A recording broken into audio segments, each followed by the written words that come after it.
Thank you, Mr Deputy Speaker. I hear it a lot on the Tory benches, this idea of a country that ruled the waves. Rule Britannia. I think that's given way to a nostalgia rooted in the history of the Second World War that somehow says we're a small island nation that goes out punching above its weight without ever really stopping to ask what on earth it is we're punching at.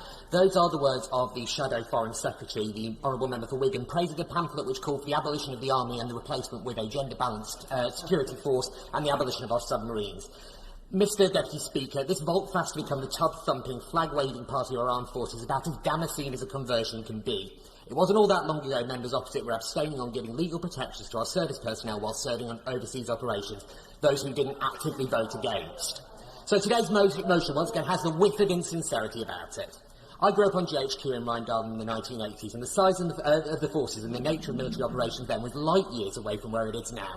At the time, the Berlin Wall was standing, the Soviet Union was the biggest geopolitical threat, and in 1983, the film War Games depicted the science fiction scenario of an automated weapons system being hacked for a nuclear strike.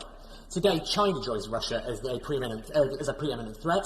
The longest remaining section of the Berlin Wall forms part of the East Side Gallery, and several members of the former Eastern Bloc are now part of the EU. Cyber warfare is conventional.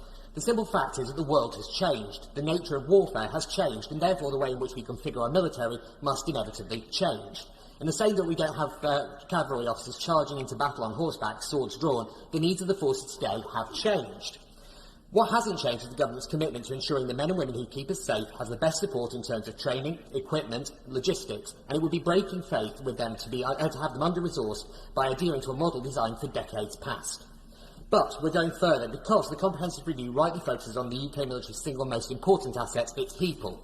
When enshrining the Armed Forces come into law, we're making improvements to the justice system, we're delivering a pay and career review to ensure that military careers are as competitive as the private sector.